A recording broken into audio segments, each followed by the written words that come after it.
underrated wine region, incredible scenery, and yes, Australia's first nudist beach all in one day. In this episode, we explore McLaren Vale on a relaxed day trip from Adelaide, South Australia. We visit cellar doors in old stone churches, 5-story Rubik's Cubes, country barns, spectacular gardens, and sweeping vineyard views surrounded by the Mount Lofty Ranges. We take you to 5 different wineries, each unique in their own way. Our day even included a multi-award winning gin tasting. I mean, have you ever tried oyster shell gin?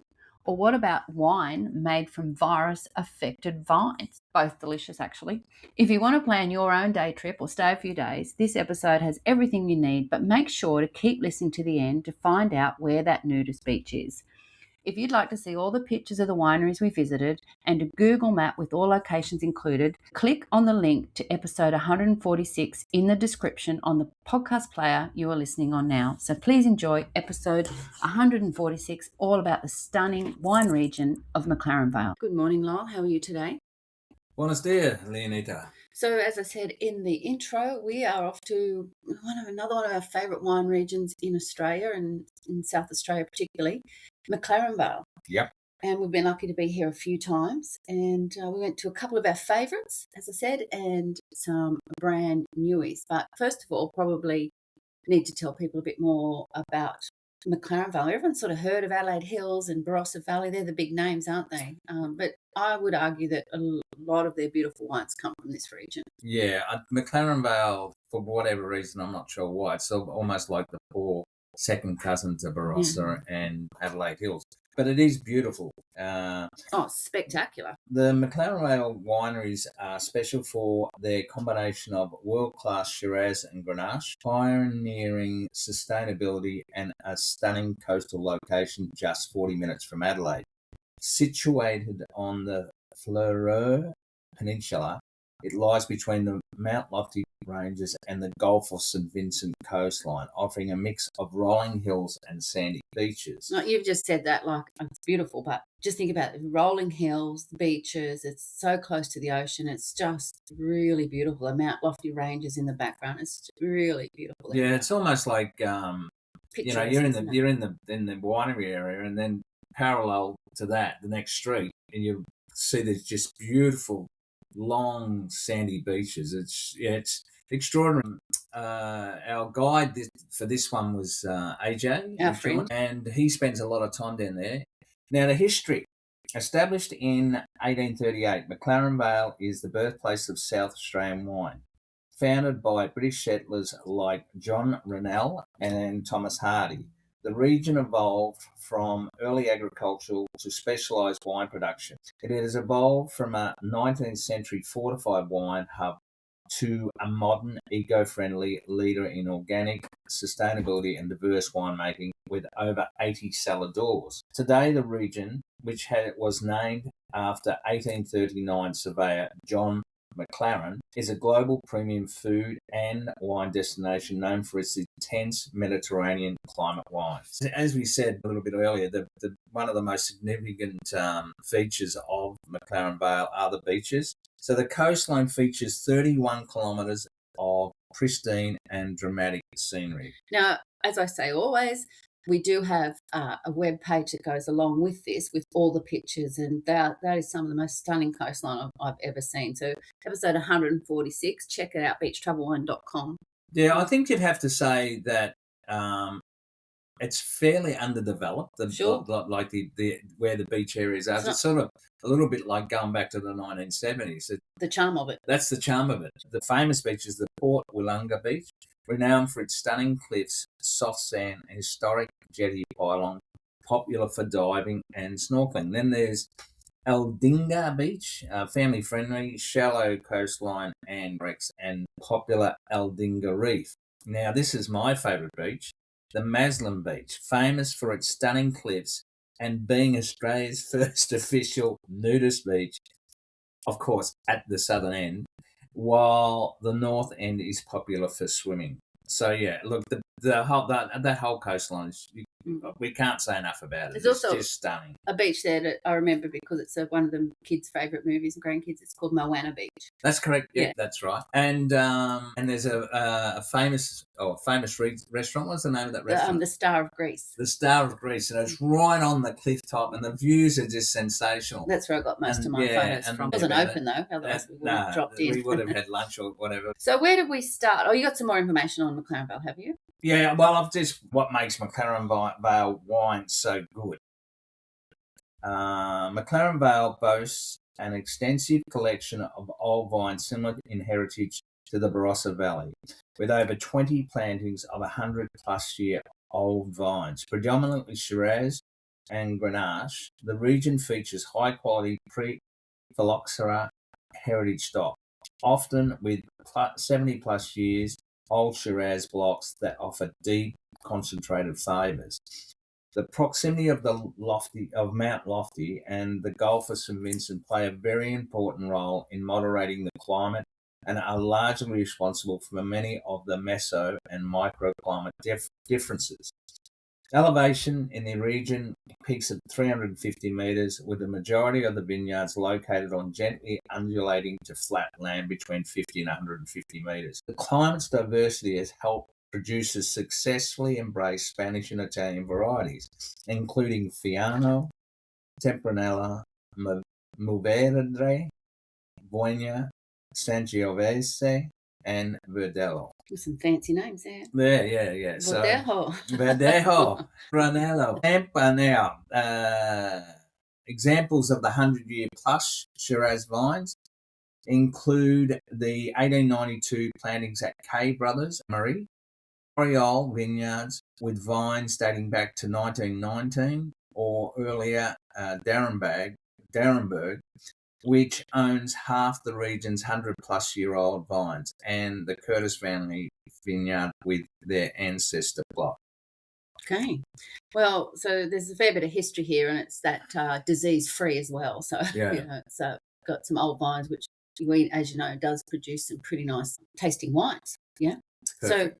So AJ, a friend, as we said earlier, was our guide for the day, and he took us to a couple of ones that we just have loved and wanted to go back to, and a couple of new ones. So the first stop on our wine tour, a day trip from Adelaide, was Chapel Hill. Yep. Yeah.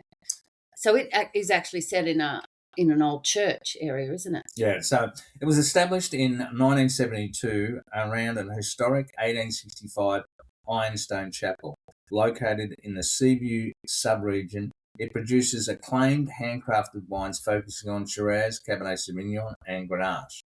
The cellar door is located in a refurbished 19th century church, offering a unique heritage ambience with fabulous views over Okaparinga Gorge.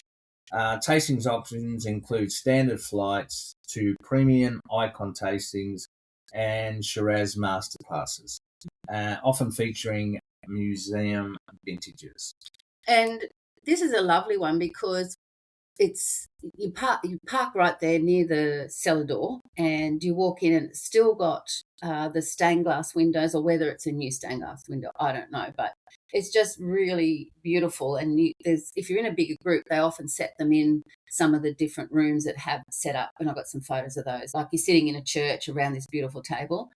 Now, we sat outside in the patio area, covered, but we were really lucky. We had a stunning day. Yeah. But the one thing that I did notice in all the places we went to on this day is they all have really nice outdoor areas and plenty of space, so you can take your wine and go and sit on the grass somewhere. But they also manage to have covered areas which feel like you're outdoors, and you can generally see the views. So they've done it really well. And Chapel Hill has done it well too. Now, we still buy wines from Chapel Hill because the wines are really well known and delicious. And just outside where we were, the tasting rooms, if you just turn the corner, you've got those beautiful big gum trees, the rolling hills and the ranges. Like everywhere we went on this day to McLaren Vale was stunning. This is just the best way to start it off. It was so nice. So I know we're there for the wine. I can't get over how beautiful the region was. Yeah. Our next stop was one of our very, very favourites, Coriol. Established in 1967 by Hugh and Molly Lloyd, Coriol Vineyards released its first wine in 1969 and remains family-owned estate known as the pioneer of Italian grape varieties in Australia. Mark Lloyd introduced Sangiovese in 1985. The winery, now led by the third generation, focuses on Mediterranean cultivars like Fiano and Neo de Vale, along with historic Shiraz. Daily guided 45 to 60-minute tastings of red, white, and sparkling wines. Another option is the Coriol Vineyard Salad Door, which offers wine by the glass and locally sourced cheese boards. Located on the same property is Gather at Creole Restaurant, offering rustic ambience, locally sourced lunch options with vineyard views. Now, we have eaten in that restaurant and the food was incredible. So the wine tasting area backs onto the restaurant, which then backs up to the old homestead. So it's very atmospheric there. And the gardens, I think the gardens have been established for a long time. And I remember the first time that we had you start with the bubbles there. That was, right. It was a really nice way to start that tasting. And just outside the tasting rooms is a little deck area. It's not that big, but it just is the perfect spot to look down over their vineyards. Really, really nice. Look, if you're just going to go to one place for the day, I'd say Coriol. You want to go somewhere for lunch because it's just really pretty. We obviously we had a few more to go to, but the gardens here, I know I go on about it, but they were like beautiful cottage gardens with big shady trees, a little lawn area. They're just stunning roses. It was beautiful, and not just manicured little gardens with roses full of foliage and beautiful flowers, and you don't have to do the wine tasting. You could just go and get yourself a glass of wine. There's plenty of outdoor seating in the shade. There's a big tree you can sit under, or they had the umbrellas up. So you can do that. You can just go and have lunch if you want to. So there's lots of options in that small sort of area, and just beautiful. It's definitely one of my favourites. It's just a stunning setting. Yeah, really.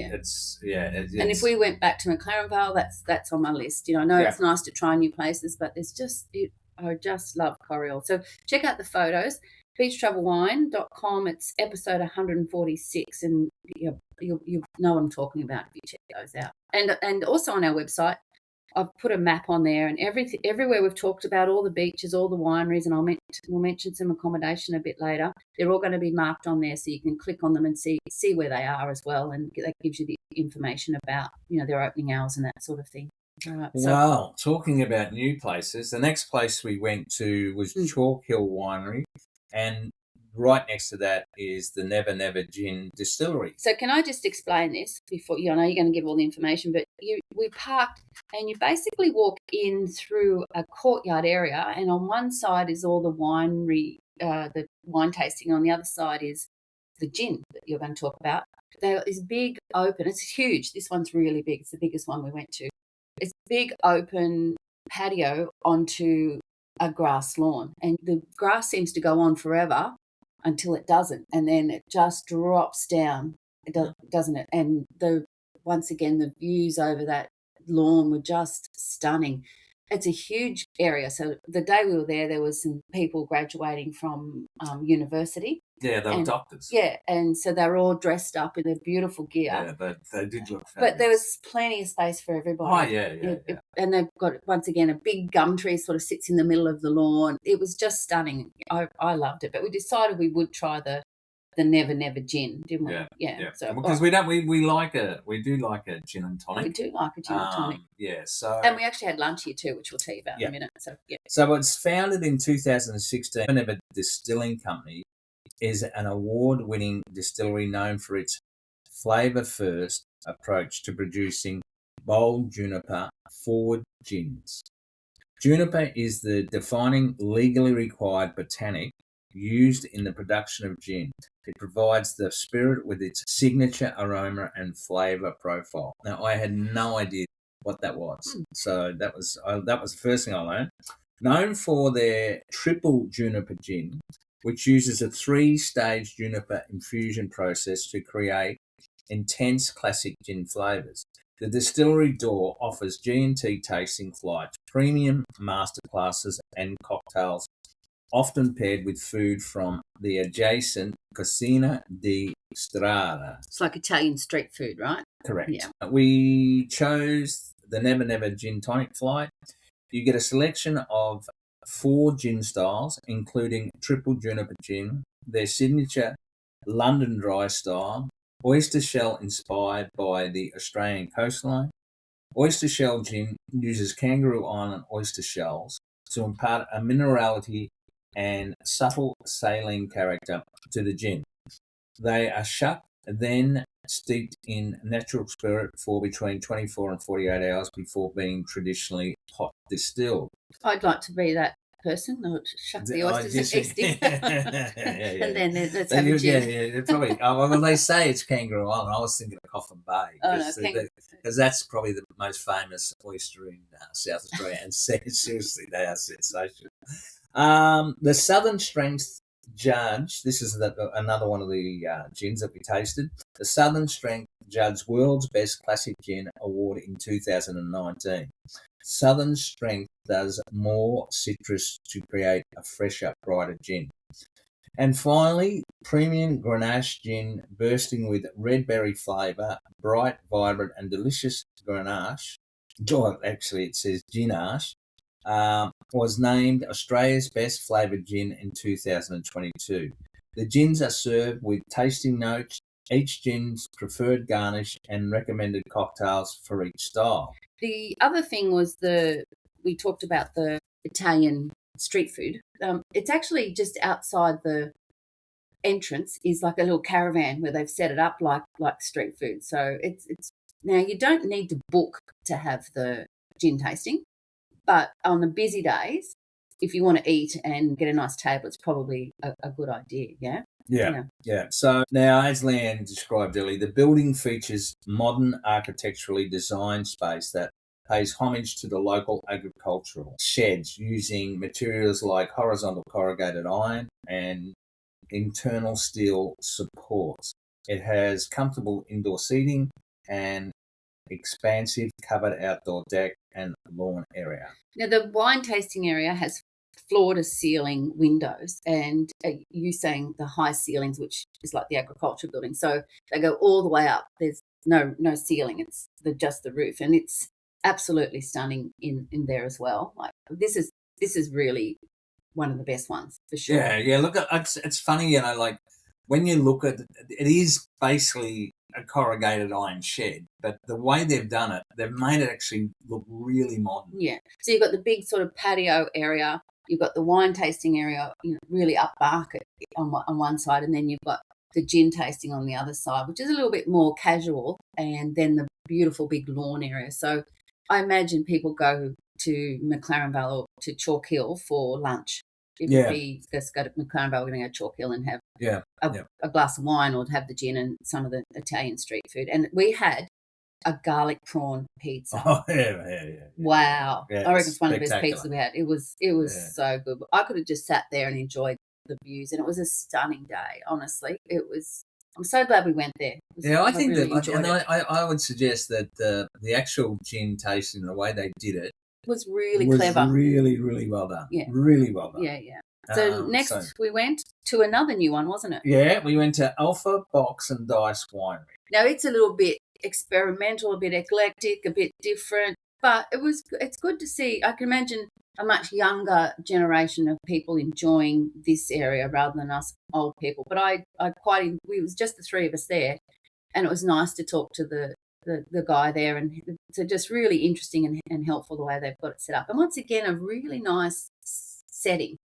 And it looks like a bit of a tin shed again, and they've got a lawn. I think they've got lawn games set up, so it's that sort of atmosphere, and big willow trees outside, but a long shed and plenty of room inside with all this decoration. It's very eclectic, isn't it? And the way they name their wines is very different as well. Okay, yeah. So what's in a name? Alpha stands for alphabet. Box and Dice, a complete collection. The idea is that each patch of dirt has its own climate, soil, and terrain that affects the wine's maker. Some may call that terroir. Assigning a letter to each wine is a way of cataloguing its growing region. Labels are purpose designed around a particular letter to match the wine's personality. Penfolds, which is a famous Barossa Valley winery, use bin numbers. They use letters. Unlike Penfolds, Alpha Box and Dice doesn't have its own vineyards. Grapes are sourced from farmers across South Australia. Their philosophy is in striking handshake agreements and forging relationship. The idea is that we never have to put out a bad wine, says Dylan Fairweather. We will only take grapes if they're up to scratch. The tasting experience is a heritage-listed barn with cosy indoor area and outdoor seating that overlooks the vineyards. Guests typically sample a curated selection of 6 to 8 premium seasonal wines ranging from pet nat, naturally sparkling, and skin contact wines to conventional bold reds. Now, they had, I think the day we were there, they had 3 different tastings. You can do a $20 per head at 15. But they also have, which we were like, I'm not sure why you go to wine tasting, but they have an alcohol-free tasting as well. So, and they, while we were there, they were telling us they're doing a lot of their wine in cans for music festivals. That's and right. that sort of thing. So they're very out there and different. So, but the wines were nice. Yeah, the wines were nice. It was sort of just a bit of a shock for us. Very different setup, but it was good. Setup. Yeah. So, and AJ left it to last. Like he actually said that you're going to be surprised. This is going to be different, and it was. Yeah. Yeah, and I think we've done so many wine tastings all around Australia and places in Europe and stuff, and they're all a bit like us, a bit old and stuffy, you know. So this was just very different. I actually speak for yourself, by the way. I did enjoy it. I have to say, and once again, the settings there, and I can imagine, as I said, a much younger generation heading to that winery for tastings and lunch and playing the lawn games and drinking alcohol-free wine. Well, if you're going to talk about that being different, yeah. Okay, let's talk about Darrenburg. Yeah. Now, this is, I think if you Google out of this world. McLaren Vale or even wine regions in around Adelaide, this picture will come up every time. Darrenburg, the 5-story building, which is based on a cube, isn't it? Really, like a puzzle. It's supposed to be. It's impressive. Like, you go and have a look at the photos that I took.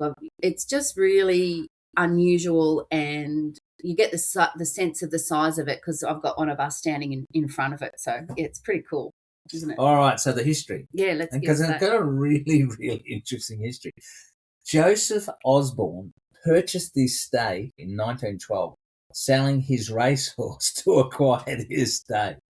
Just the start of that, and it just gets better. Frank Osborne, Joseph's son, began planting vines and built the winery in 1927.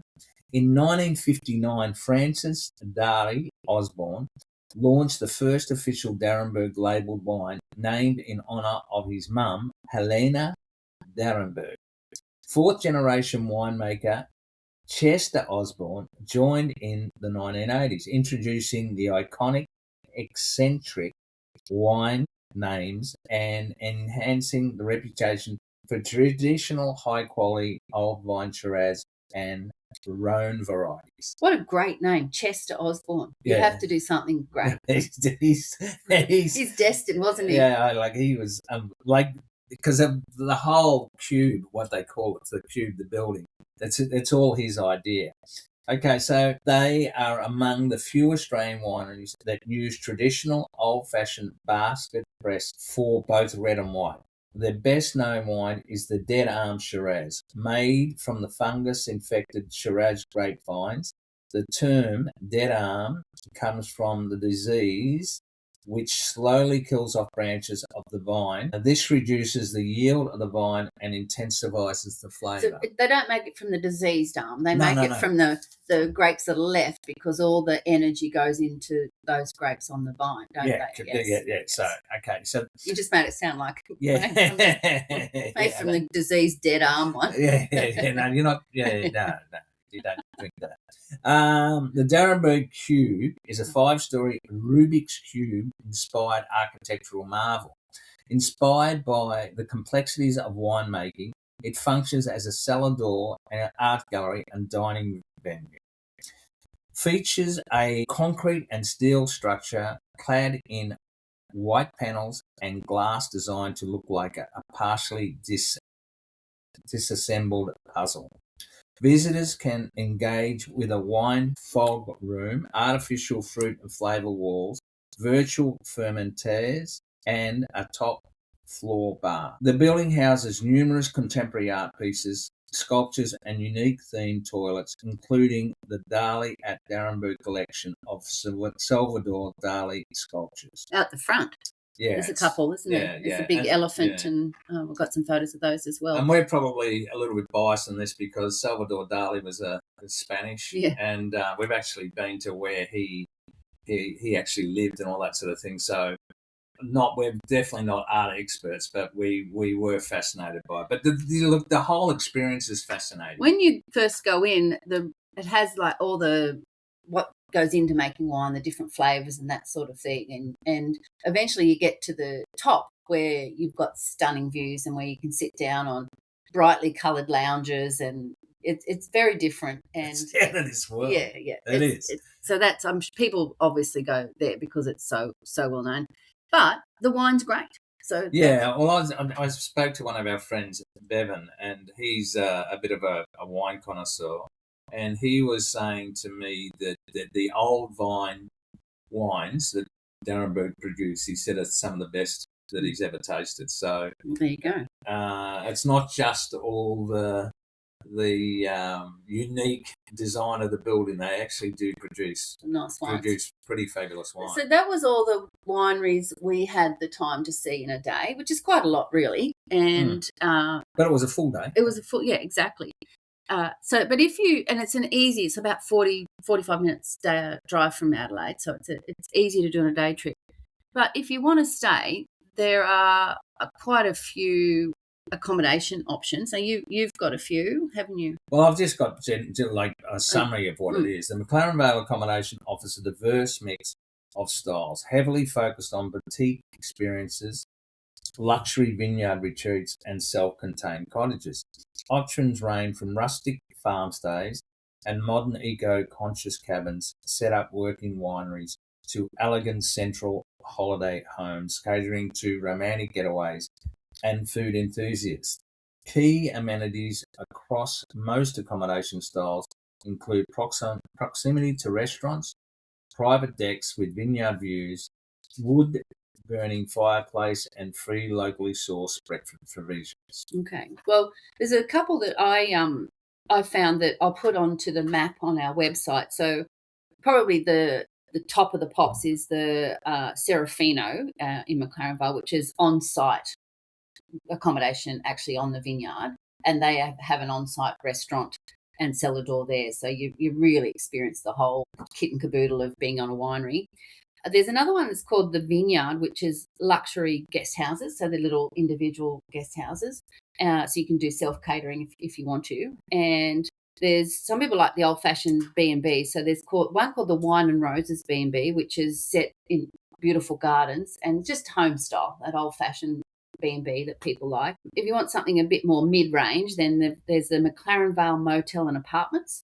So you can have a motel room or a bit bigger apartment. And then just something that's just easy if you just want somewhere to dump your stuff and be in the middle of everything. It's the McLaren Hotel, which is a boutique hotel. So there's something for everybody. And I'll put all those places on the map as well. So we'll have all the beaches that we mentioned, all the vineyards that we talked about, and the accommodation. So there's just so much to see in McLaren Vale. So yeah, I think Adelaide itself, if you ever get the chance to go to Adelaide, you've got to go. You could do, if you had a 7-day holiday and you were focusing on beautiful wine, great food, you could go to Adelaide for 7 days and you could visit these 3 wine areas, the Adelaide Hills, McLaren Vale, and the Barossa Valley, easily, and just have the best time. And even forgetting the wine, just the landscape, the architecture. The food, the views. Yeah, Adelaide's just one of the most beautiful cities you'll ever get a chance to see. And underrated. Very underrated. Yeah. So that's our McLaren Vale. And where was your favourite place, Lyle? Coriol. Coriol. Stop it. Yeah, Coriol. I mean, you can't go past it. Serious, guys. One of the best wineries and best wine you'll taste in Australia. Well, I'll go with Chalk Hill, only because I just remember walking across that expansive patio area, across the beautiful big lawn, looking at all those gorgeous girls in their stunning dresses, and walking over to the edge and just looking down this beautiful rolling mountain and the vineyards. It was just, I was really beautiful. I did love that, to be honest. That Chalk Hill reminded me a little bit of Nepenthe wines. Yeah, very much so. Yeah. It's a beautiful. Which that was in Adelaide Hills. Yeah. All right. Well, thank you for listening. As I said, if you've listened this far, you've done better than most. Check out the website, beachshowwine.com, episode 146, where we've got all the pictures. If you don't want to do a day trip on your own, I'll put a link to a tour that we looked at doing, or the hop on, hop off bus, which is really another way that you can see it if you don't want to drive. So it's farewell to McLaren Vale from me. Yeah, and thanks, AJ. Thanks. You looked after us so well, and hopefully we'll see you soon.